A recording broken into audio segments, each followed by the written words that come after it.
రామ్టాక్కి తిరిగి స్వాగతం. Board of piece ఓ కొత్త సంస్థని ట్రంప్ స్థాపించాడు.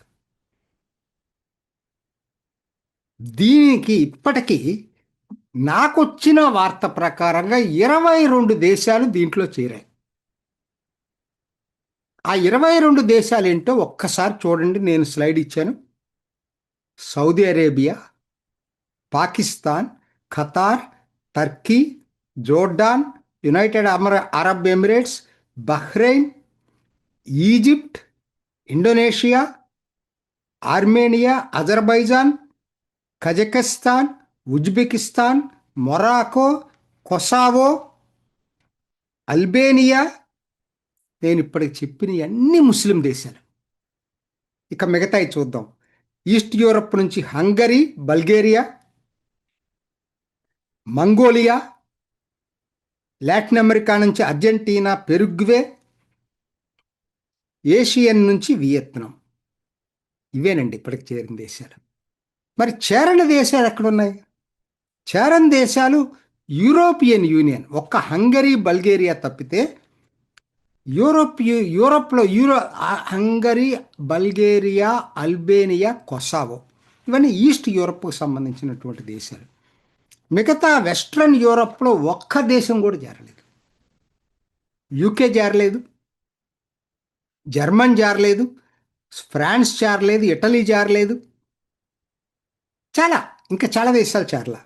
అట్లానే జపాన్ చేరలేదు, సౌత్ కొరియా చేరలేదు, ఆస్ట్రేలియా చేరలేదు. సరే, ఇక చైనా చేరనని చెప్పింది కూడా. భారత్ ఇంతవరకు చేరలేదు, పరిశీలిస్తున్నానంది.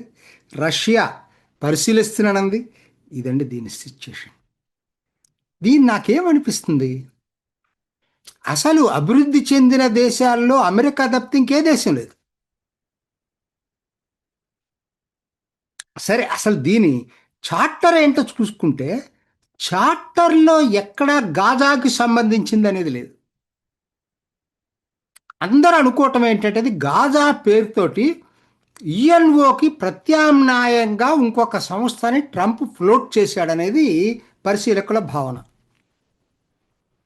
దీనికి ఆయన శాశ్వత చైర్మన్ ఎందుకు అంటున్నానంటే చార్టర్లో ఏముంది, చార్టర్ చదివాను కాబట్టి చెప్తున్నాను. చార్టర్లో ఏముందంటే ఆయనంతటా ఆయన వాలంటరీగా రిజైన్ చేసిన, ఇన్కెపాసిటేట్ అయినా అప్పుడే కొత్త చైర్మన్ ఎన్నుకుంటారు. అప్పటిదాకా ఆయనే ఉంటాడు, అమెరికా అధ్యక్ష పదవితో సంబంధం లేకుండా. ఇదొకటి. రెండోది ఇంకొకటి కూడా, national committee for administration of Gaza, ఇదొకటి క్రియేట్ చేశారు ఎక్కువ మంది టెక్నోక్రాట్స్ తోటి. అంతకన్నా ముఖ్యమైనది మిలిటరీ ఫోర్స్. దీని పేరు ఇంటర్నేషనల్ స్టెబిలైజేషన్ ఫోర్స్. ఇదొకటి క్రియేట్ చేస్తున్నారు. ఈ మూడు సంస్థలండి.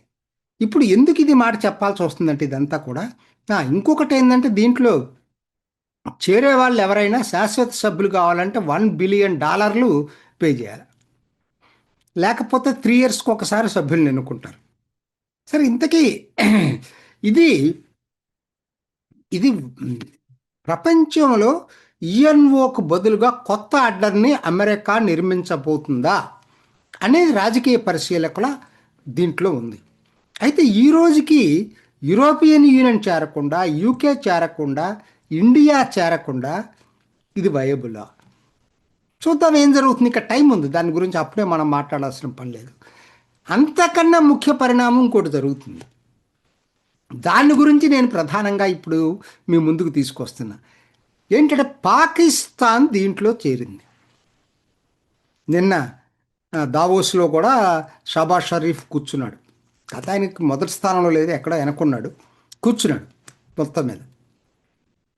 ఇది ఎందుకు పెద్ద దుమారం చెలరేగుతూ ఉంది పాకిస్తాన్ లోపల? ఎందుకంటే ఒకటి గుర్తుపెట్టుకోండి, ఇది బోర్డ్ ఆఫ్ పీస్లో పాలస్తీనా లేదు, పాలస్తీనా సమస్యకి పరిష్కారం లేదు. రెండోది, హమాస్ని నిరాయుధీకరణ చేయటమే ఒక లక్ష్యం.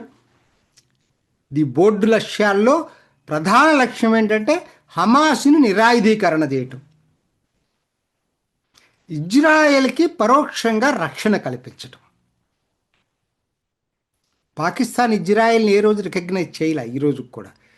ఇది చాలా చాలా సెన్సిటివ్ అండ్ ఎమోటివ్ ఇష్యూ పాకిస్తాన్లో. కాశ్మీర్ అండ్ పాలస్తీనా ఈ రెండు కూడా పాకిస్తాన్లో చాలా ఎమోటివ్ ఇష్యూస్. మరి ఇంత పాలస్తీనా గాజాలో హమాస్కు వ్యతిరేకంగా పాలస్తీనాకి అసలు ఎక్కడ సొల్యూషన్ చూపించకుండా జరిపినటువంటి ఈ స్ట్రక్చర్లో పాకిస్తాన్ చేరటం, ముఖ్యంగా ఇంటర్నేషనల్ స్టెబిలైజేషన్ ఫోర్స్లో పాకిస్తాన్ చేరటానికి ఒప్పుకోవటం అనేది పాకిస్తాన్లో ప్రకంపనలు సృష్టిస్తూ ఉంది. ప్రకంపనలు ఎందుకు ఆ మాట నేను చెప్పాల్సి వస్తుందంటే, ఇప్పటికే పీటీఐ ప్రధాన ప్రతిపక్ష పార్టీ పీటీఐ దీని మీద చెప్పింది, ఎటువంటి పరిస్థితుల్లో మేము ఒప్పుకోము ఇది అనేది. ఇంకా మతవాద పార్టీలు బయటకు రాలా, వస్తాయి. ఎందుకంటే వాళ్ళకి ఇది చాలా చాలా సెన్సిటివ్ ఇష్యూ. ఇస్లామిస్ట్ పార్టీలు అవన్నీ వీధుల్లో జనాల్ని మొబిలైజ్ చేయటంలో చాలా దిట్ట వాళ్ళు. ఇప్పటి వరకు ఏంటి, పాకిస్తాన్ ఎంతవరకు ఉందంటే, ఏదో బెలూచిస్తాన్లో అశాంతి, ఖైబర్ పఖ్తూన్వాలో అశాంతి, సింధులో అశాంతి. కానీ ఈ సమస్య పాకిస్తాన్ దేశం మొత్తం అశాంతి రేకెత్తిస్తుంది, ముఖ్యంగా పంజాబ్లో. ఎందుకనంటే పాలస్తీనా విషయంలో ఇజ్రాయెల్ అనుకూల, అమెరికా అనుకూల ధోరణి గనక పాకిస్తాన్ ప్రభుత్వం తీసుకునేటట్టయితే అది పాకిస్తాన్ ప్రజల్లో మాత్రం ఎటువంటి పరిస్థితుల్లో ఆమోదయోగ్యం కాదు. అందరికీ తెలుసు, పాకిస్తాన్ గురించి తెలిసిన ప్రతి ఒక్కరికి తెలుసు. మీరు అనొచ్చు, మరి భారత్ ఏంటి, భారత్ వైఖరి ఏంటి అనేది. భారత్ ఈరోజు వరకు స్టాండ్ తీసుకోలేదు. వెయిట్ చేద్దాం ఏం తీసుకుంటుందో భారత్ అనేది.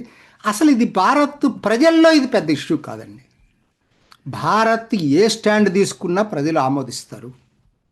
ఎందుకంటే ఇది ప్రధాన సమస్య ఎప్పుడు భారత్లో కాదు, పాకిస్తాన్లో ప్రధాన సమస్య. అది మర్చిపోవద్దు. ఈ అసంతృప్తి పాకిస్తాన్లో ఇప్పటికే గూడు కట్టుకున్న అసంతృప్తి, అధిక ధరలు, రక్షణ లేని విధానం, పేదరికం, ప్లస్ ప్రాంతీయ బెలూచి, పఖ్తూన్, సింధీ ఈ సమస్యలతో పాటు ఈ బోర్డ్ ఆఫ్ పీస్లో పాకిస్తాన్ చేరటం అనేది అగ్నికి ఆజ్యం పోసినట్టు అయ్యింది. ఏం జరగబోతుందో ఎదురు చూద్దాం. ఇది ఈనాటి రామ్ టాక్. ఇంకొక ఎపిసోడ్లో మళ్ళీ కలుసుకుందాం. నమస్తే. చూసారు కదండి, మరి ఈ వీడియో కనుక మీకు నచ్చినట్లయితే ఒక లైక్ కొట్టేసి మీ అభిప్రాయాన్ని కూడా కామెంట్ బాక్స్లో తెలియజేస్తూ ఇలాంటి ఇంట్రెస్టింగ్ అప్డేట్స్ కోసం మా ఛానల్ని సబ్స్క్రైబ్ చేసుకోండి.